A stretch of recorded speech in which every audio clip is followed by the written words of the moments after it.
근데 앞서 우리 백 전 의원께서 말씀하실 때 러시아가 전쟁이 뜻대로 푸틴 뜻대로 안 되니까 굉장히 비인도적인 방법도 쓴다. 일종의 공포 정치라고 되나? 뭐 그런 식의 것들 말씀하셨잖아요. 예. 더 나가서 그럼 핵무기 쓸 가능성은 없어요?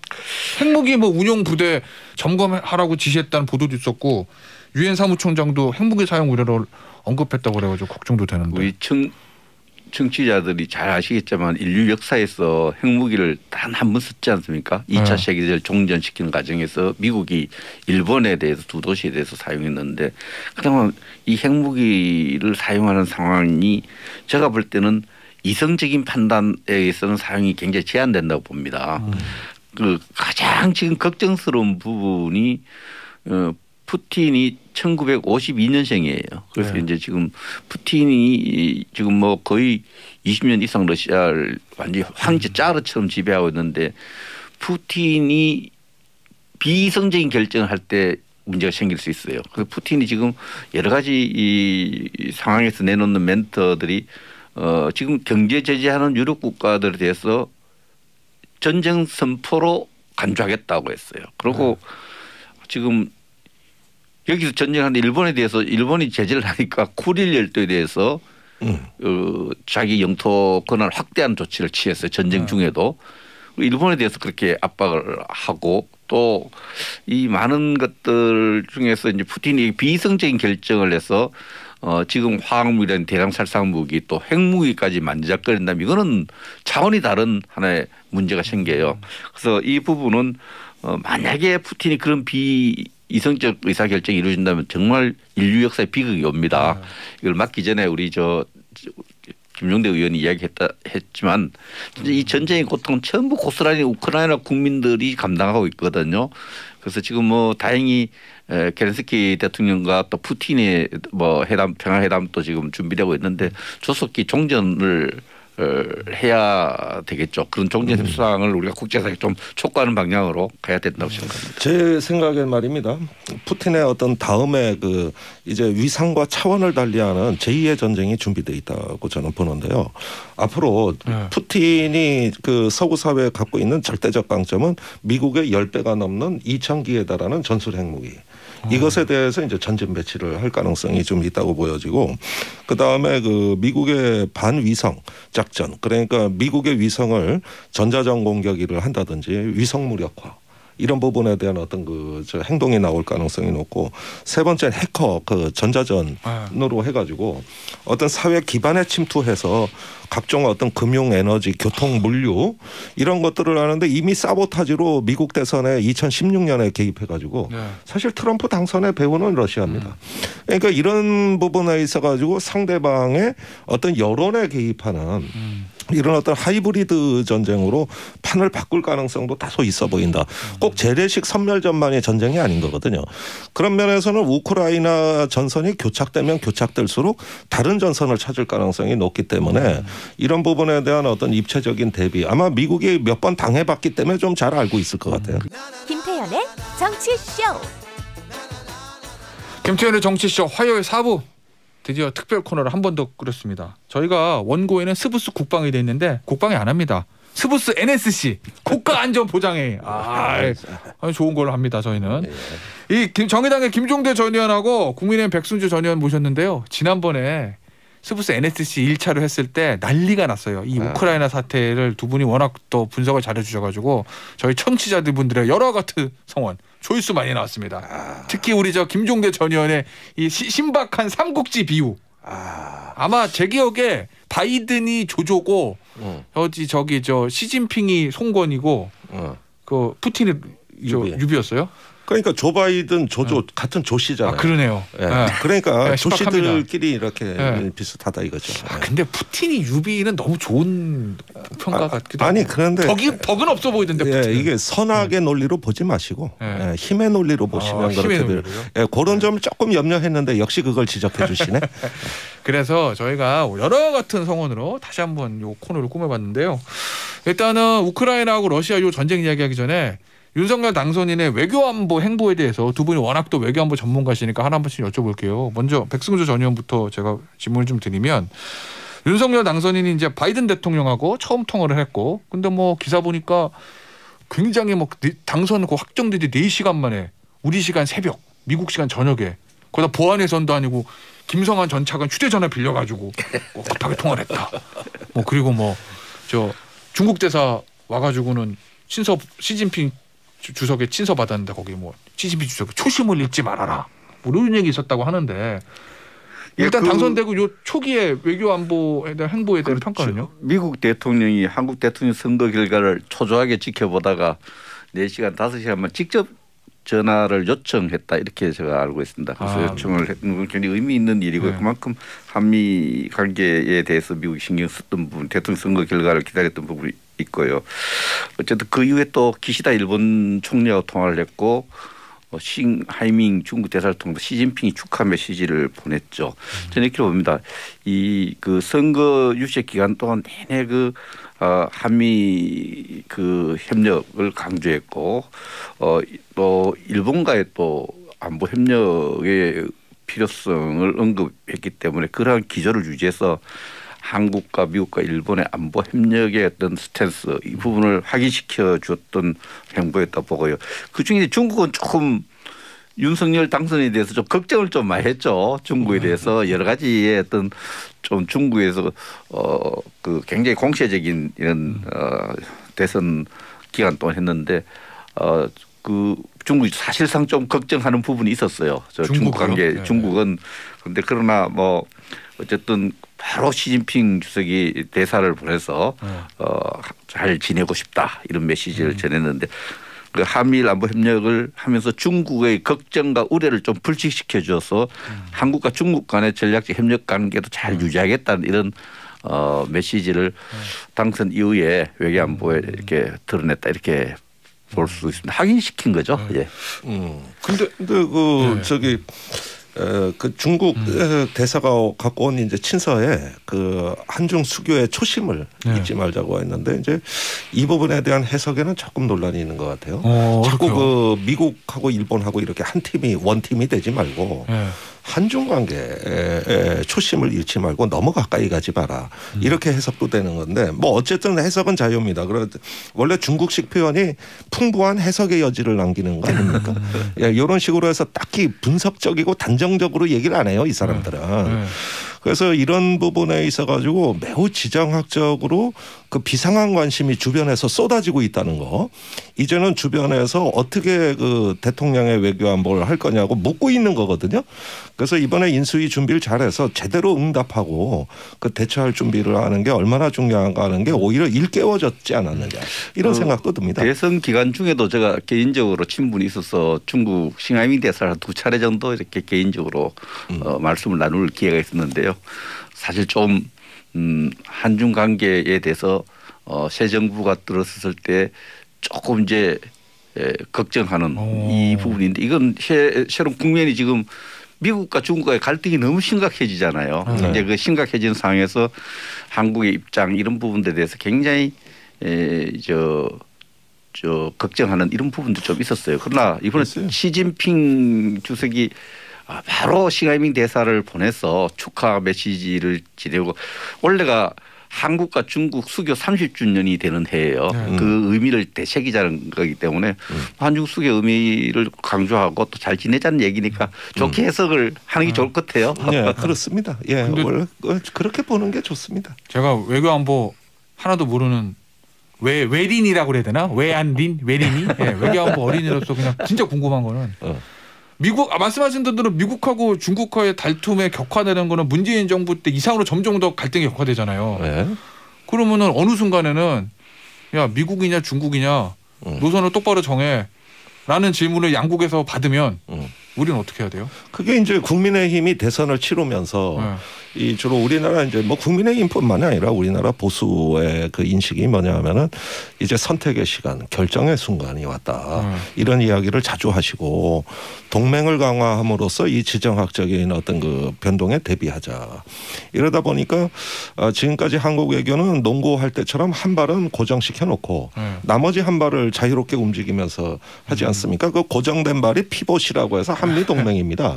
그러나 나머지 한 발은 다자 외교도 해야 되고 또 우리 국익 중심 실용 외교도 해야 되고 해서 자유로워야 되는데 지금 윤석열 후보가 이제 대선 때 사드 산불 폐기라든가 여러 가지 발언들을 보면은 두 발을 다 동맹에 예, 이렇게 고정시켜 버리겠다 어떤 급격한 정책 변경을 예고했단 말이에요.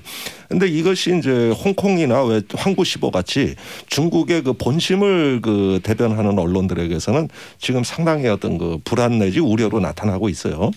그러니까 지금 인수위기가는 그걸 잠재워야 되는 것이겠죠. 사실은 그런 면에서는 저는 어떤 국가가 연속성을 갖고 있고 아무리 정책을 변경하려고 해도 그 관리나 과정이 잘못되면은 상당히 재앙이 될 수도 있는 겁니다. 그런 점에서는 일단 한미일 강화라고 하는 것이 구체적으로 뭘 의미하는 거냐, 뭘 강화하자고 하는 거냐 이런 점에서는 좀 앞으로 고심이 있을 거다. 저는 그렇게 봅니다. 알겠습니다. 요 얘기는 여기서 마무리하고요. 이 우크라이나 전쟁 얘기를 좀 해봐야 될 건데 애초에 개전 초기에 백승주 전 의원님 러시아가 군사력이 워낙 월등하고 우크라이나랑 힘의 차이가 많이 나니까 속전속결로 해서 이길 거다 러시아가 뭐 그렇게들 전망 많이 했는데 지금 20일 됐나요? 네. 푸틴 뜻대로 안 되는 거잖아요. 그 전쟁을 결심할 때 전쟁 침략을 결심할 때 며칠 정도 전쟁할 것이냐 이 굉장히 중요한 거예요. 왜냐하면 거기 따라 군수물자를 결정하거든요. 네.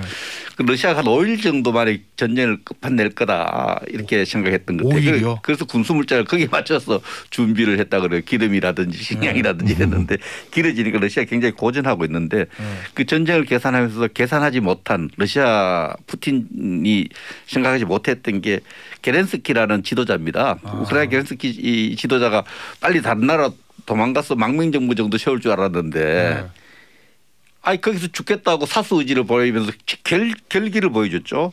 이 결기에 힘입어서 우크라이나 정부 국민들이 긴 역사적인 어떤 정체성을 갖고 여기서 게렌스키 대통령과 함께 옥새각오로 지금 저항을 하고 있으니까 이 부분이 러시아가 계산을 못했던 것 같아요. 우크라이나 굉장히 우습게 봤는데 그렇지 않은 거죠. 그래서 굉장히 지금 러시아가 고전하고 있어서 있다 이렇게 볼 수 있고요.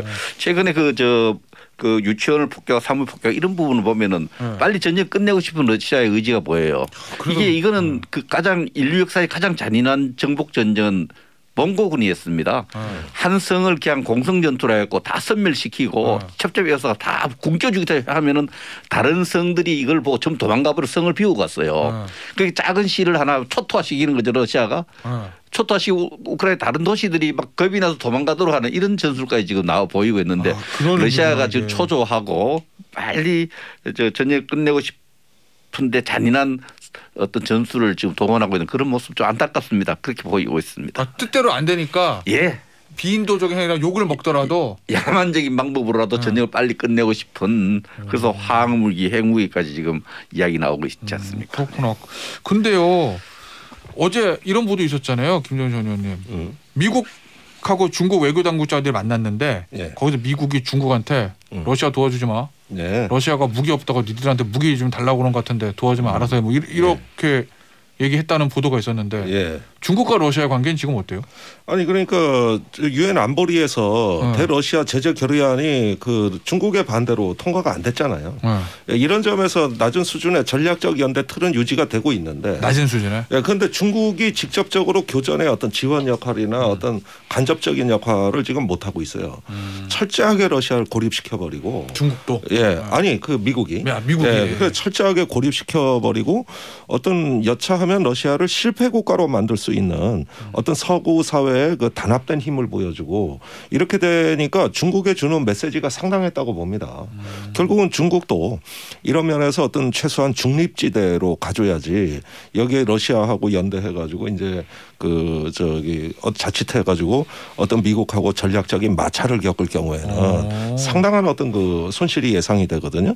그러지 않아도 지금 중국하고 디커플링이단보다 해가지고 저 고립시키고 싶어가지고 은근히 미국이 그 중국 고립화 정책을 펴는데 거기다가 딱 빌미를 줘가지고 러시아하고 한 팀으로 싸잡아서 그냥 때려버리면 이거 골치 아파지거든요.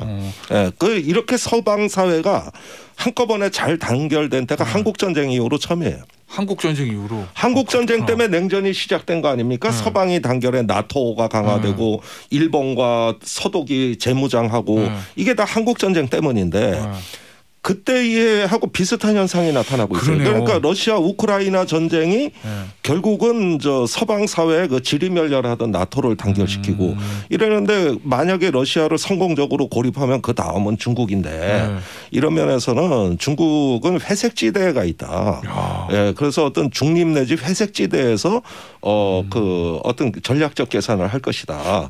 이 점을 미국은 또 사전에 계속 경고하고 있는 것이죠. 예. 우리 대전 초기에는 러시아가 우크라이나 쉽게 점령하면 시진핑도 엉덩이 들썩들썩하는 거 아니야?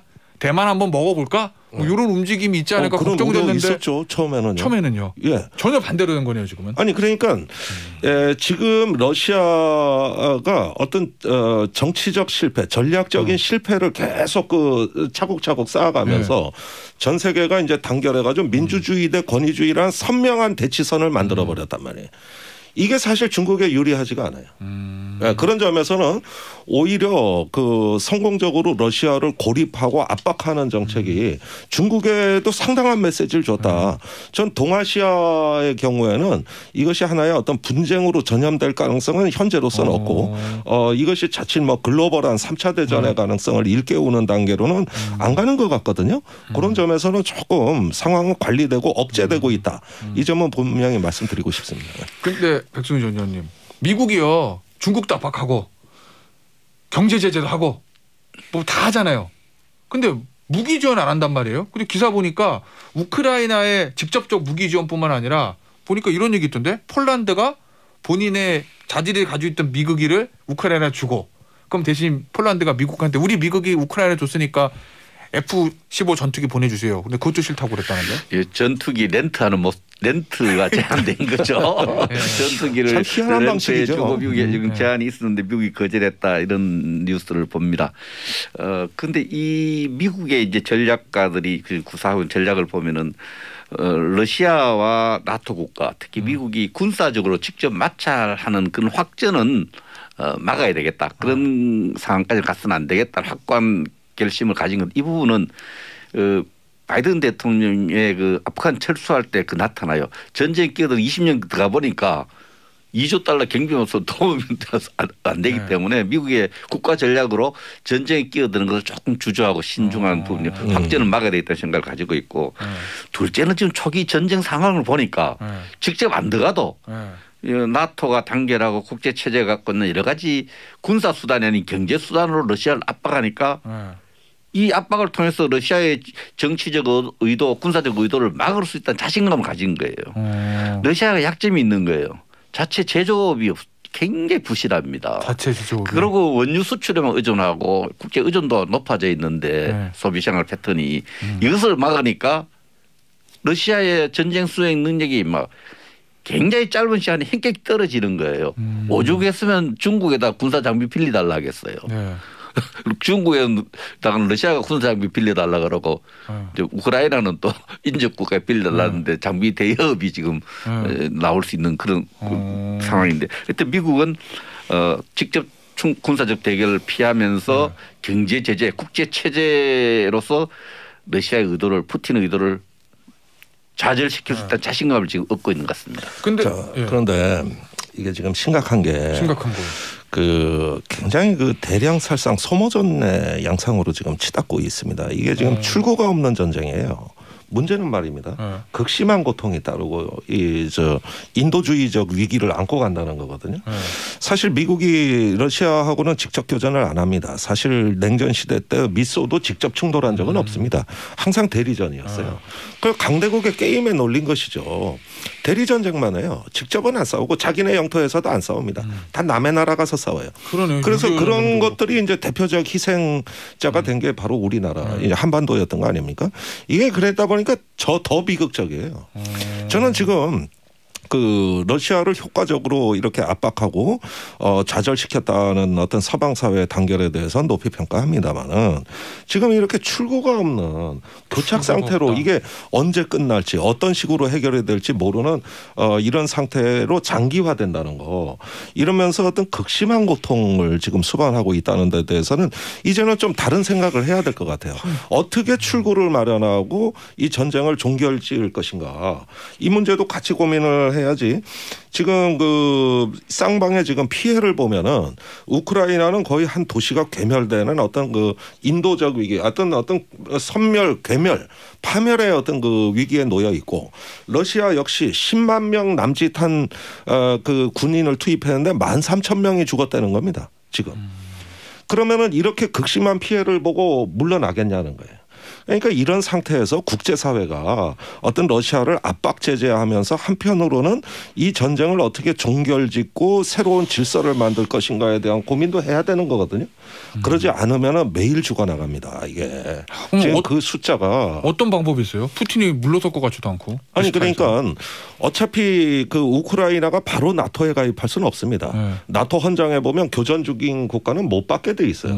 그러면 당장 가입할 나토도 아닌데 왜 이 문제로 전쟁을 해야 되느냐는 거예요. 그런 부분보다는 일단은 저기 한동안 어떤 중립 완충지대로 우크라이나의 안전을 보장하면서 중장기적으로는 이 지역의 평화, 제2의 헬싱키 협정 같은 1975년에 있었던 헬싱키 협정 2.0과 같은 그런 어떤 그 발상도 이렇게 제시를 하면서 전쟁을 멈춰라 이렇게 요구를 러시아에 할 수 있는 거 아니냐. 그런데 이게 지금 이기고 지는 게 중요한 문제가 아닙니다. 이건 이겨도 지는 전쟁이란 말이에요. 그렇게 되면은 저는 어떤 유럽 질서의 평화 또 안정 그다음에 범지구적 협력을 촉진할 수 있는 밝은 세계를 보여주면서 러시아를 압박하고 제재할 수 있는 이런 어떤 정책의 밸런스 유지는 굉장히 중요하다. 일단은 추가적 비극은 막자. 인도적 통로는 보장하자. 이런 부분에 있어 국제사회의 압력은 또 한편으로 사람을 구하는 어떤 전쟁을 막는 이런 어떤 외교도 굉장히 그 중요하다고 생각해요. 근데 앞서 우리 백전 의원께서 말씀하실 때 러시아가 전쟁이 뜻대로 푸틴 뜻대로 안 되니까 굉장히 비인도적인 방법도 쓴다. 일종의 공포 정치라고 되나? 뭐 그런 식의 것들 말씀하셨잖아요. 네. 더 나가서 그럼 핵무기 쓸 가능성은 없어요? 핵무기 뭐 운용 부대 점검하라고 지시했다는 보도도 있었고 유엔 사무총장도 핵무기 사용 우려를 언급했다고 그래가지고 걱정도 되는데. 우리 청취자들이 잘 아시겠지만 인류 역사에서 핵무기를 단 한 번 썼지 않습니까? 2차 세계대전을 종전시키는 과정에서 미국이 일본에 대해서 두 도시에 대해서 사용했는데 그동안 이 핵무기를 사용하는 상황이 제가 볼 때는 이성적인 판단에 의해서는 사용이 굉장히 제한된다고 봅니다. 그 가장 지금 걱정스러운 부분이 푸틴이 1952년생이에요. 그래서 이제 지금 푸틴이 지금 뭐 거의 20년 이상 러시아를 완전히 황제 짜르처럼 지배하고 있는데 푸틴이 비이성적인 결정을 할 때 문제가 생길 수 있어요. 그래서 푸틴이 지금 여러 가지 이 상황에서 내놓는 멘트들이 지금 경제 제재하는 유럽 국가들에 대해서 전쟁 선포로 간주하겠다고 했어요. 그리고 지금 여기서 전쟁하는데 일본에 대해서 일본이 제재를 하니까 쿠릴 열도에 대해서 자기 영토 권한을 확대하는 조치를 취했어요. 전쟁 중에도. 일본에 대해서 그렇게 압박을 하고 또 이 많은 것들 중에서 이제 푸틴이 비이성적인 결정을 해서 지금 화학무기라는 대량살상 무기 또 핵무기까지 만지작거린다면 이거는 차원이 다른 하나의 문제가 생겨요. 그래서 이 부분은 만약에 푸틴이 그런 이성적 의사결정이 이루어진다면 정말 인류 역사의 비극이 옵니다. 이걸 막기 전에 우리 김용대 의원이 이야기했지만 이 전쟁의 고통은 전부 고스란히 우크라이나 국민들이 감당하고 있거든요. 그래서 지금 뭐 다행히 켈렌스키 대통령과 또 푸틴의 뭐 평화회담도 지금 준비되고 있는데 조속히 종전을 해야 되겠죠. 그런 종전 협상을 우리가 국제사회에 좀 촉구하는 방향으로 가야 된다고 생각합니다. 제 생각엔 말입니다. 푸틴의 어떤 다음에 그 이제 위상과 차원을 달리하는 제2의 전쟁이 준비돼 있다고 저는 보는데요. 앞으로 푸틴이 그 서구 사회에 갖고 있는 절대적 강점은 미국의 10배가 넘는 2,000기에 달하는 전술 핵무기. 이것에 대해서 이제 전진 배치를 할 가능성이 좀 있다고 보여지고 그다음에 그 미국의 반위성 작전 그러니까 미국의 위성을 전자전 공격기를 한다든지 위성 무력화 이런 부분에 대한 어떤 저 행동이 나올 가능성이 높고 세 번째 해커 전자전으로 해가지고 어떤 사회 기반에 침투해서 각종 어떤 금융, 에너지, 교통, 물류 이런 것들을 하는데 이미 사보타지로 미국 대선에 2016년에 개입해가지고 사실 트럼프 당선의 배후는 러시아입니다. 그러니까 이런 부분에 있어가지고 상대방의 어떤 여론에 개입하는 이런 어떤 하이브리드 전쟁으로 판을 바꿀 가능성도 다소 있어 보인다. 꼭 재래식 선멸전만의 전쟁이 아닌 거거든요. 그런 면에서는 우크라이나 전선이 교착되면 교착될수록 다른 전선을 찾을 가능성이 높기 때문에 이런 부분에 대한 어떤 입체적인 대비 아마 미국이 몇 번 당해봤기 때문에 좀 잘 알고 있을 것 같아요. 근데 제가 지난해 말에 국내가 이제 대통령 선거 전국에 막 이렇게 집중할 때 이 우크라이나 사태를 계속 관찰했어요. 그래서 지난 12월 달에 이 우크라이나가 3차 세계 대전의 어떤 발화 지점이 되느냐 이런 긴 칼럼을 한번 쓴 적이 있습니다만 지금 상황으로 봐서는 차원이 다른 그런 3차 세계 대전으로 이미 진행되고 있는 측면이 있어요. 지금 김종대 의원이 말씀하신 그런 측면에서 이 부분에 대해서 굉장히 우려스러운 부분이 있다 이렇게 말씀드릴 수 있습니다. 알겠습니다. 오늘 스브스 NSC 여기서 마무리할 건데 400 하나님 두 전 의원분들 출연료 2배 드리랍니다. 아이고 좋아요. 아이고 좋습니다. 오늘 좋은 시간 만들어 주셔서 감사드립니다. 백승주 전 의원, 김종대 전 의원 두 분 모시고 스브스 NSC 진행해봤습니다. 감사합니다. 감사합니다. 감사합니다.